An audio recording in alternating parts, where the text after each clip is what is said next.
faces a very real and present danger of environmental pollution. Karen Stetner says, Leesville Wildlife Area is so beautiful and the Leesville Lake has brought me so much joy and peace. Since the state first purchased the land in 1944, it has since been planted with thousands of trees while protecting and improving woodlands and open fields to maintain diversity. We need wildlife areas, not fracking. Clara Crockett says, this year I will turn 82 years old, almost the same age as Leesville Wildlife Area, bought by the people of Ohio and for the people of Ohio in 1944. To think for all these years, Ohio has maintained this park for people my parents' age, myself, my children, and their children, and now the few people on the Oil and Gas Commission are ready to sell our park to toxic radioactive fracking. It is heartbreaking. And Patrick Deering says, it is extremely distressing to know that you are continuing to allow frackers to destroy what little natural heritage Ohio has left. Doubly so, given that you seem hell-bent on doing it to our areas that ODNR has spent so much time, energy, and resources to restore in the first place. And just a couple more. Laura Weldon says, how do any of you face yourselves in the mirror? You are destroying areas set aside for nature. Is there nothing, absolutely nothing you won't do to worship the planet-despoiling gods of profit? Consider the diversity of life in Leesville Wildlife Area, plants, animals, birds, and yes, humans. I ask you to step back from this serious mistake. Okay, that was the last one I had checked off. Wow. So there's some really good comments in the comment portal. Now we have to all submit our comments through the comment portal rather than emailing them. To know that they actually came from real people, and that's because of the problems with the fake astroturfed comments from the oil and gas industry the last time around when the comments were emailed in. Okay, then now I have up next Jenny Morgan. Thank you, Kathy. Thank you, Kathy. Thank you, Roxanne. So I want to talk with you about a project that I started 2.5 months ago called the Daily Accident Report, Ohio Oil and Gas. And I embarked on this project after hearing the president of the Ohio Oil and Gas Association, Mr. Rob Brundrett, on the radio say fracking is environmentally friendly. And saying there haven't really been any environmental incidents of note and other such things. This is documented. I have it documented, many of you do. He was being interviewed with people from Save Ohio Parks in these interviews. So we have them. And so I thought to myself, well, that just isn't true. And so I did a public record request with the Ohio Department of Natural Resources, the regulator. And I found 2,300 incidents on file from 2016 to mid-2024. That's not a couple. That's not none. And these incidents that I've been reading for 2.5 months are mind-blowing. And this is a tragedy in the making.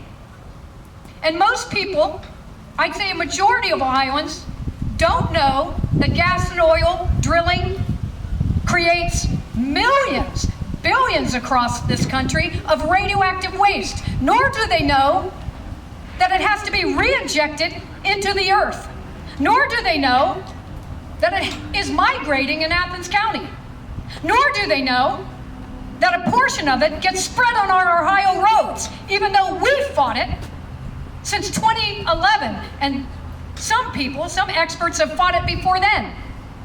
But our legislators decided to do that. And we have to educate the legislators. We have to make some of them listen who know and are turning a blind eye. Hear, hear. And we have to, more importantly, most importantly, educate the public, the moms and dads.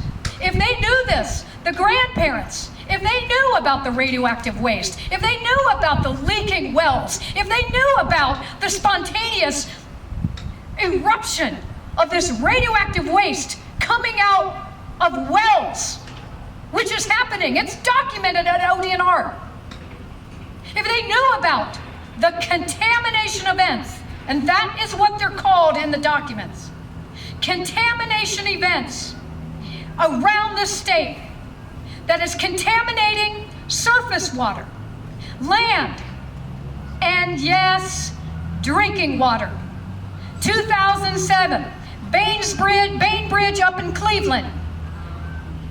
The water supplies of more than 22 people, along with a public supply, was contaminated in 2007 from a well where the cement failed. It was taken to court, and the company was found guilty. And they had to pay these families an undisclosed amount, and they had to pay the city $50,000. In 2016, the Barnesville Reservoir, a truck carrying brine that was contaminated, undoubtedly, with radium and other heavy metals and chemicals that they put down the well, crashed and contaminated the reservoir. And the reservoir of Barnesville, the drinking water supply, was shut down for 2 months while the EPA tested to make sure the radium levels were going down to a level that they said was safe. A Knox County couple in 2016, water, their drinking water, was contaminated. It's happening. And I can't tell you with enough force in my voice the overwhelming nature of reading these incident reports. I'm a founder of the Leave No Child Inside Central Ohio Collaborative, and I've been working since 2007 to get children off their computers and into the natural world, because the research shows that children need frequent outdoor play in nature for their healthy development. It's not just a nice idea, let's get them out more. They actually need it for their healthy development. And if they continue to spend 8 hours a day inside, connected to their electronics, I can't even imagine. So we've been working, and the thought that these natural spaces would be subjected to this industrialization and to these risks is just unbelievable and unconscionable. It's a tragedy, and all I can say is we must educate the public and counter the PR campaign that has been going on forever and is well funded. We have been doing it. Roxanne and the people down in Athens.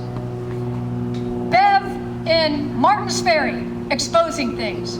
The accident report and a myriad of other things. And the Save Ohio Parks team that is unbelievable and incredibly intelligent with so many skill sets. And we are doing it, and we will continue to do it until the public becomes educated and they will vote no, no. And we're going to go in there today and we're going to say no again, and we're going to make them listen until they get it. Thank you. Thank you.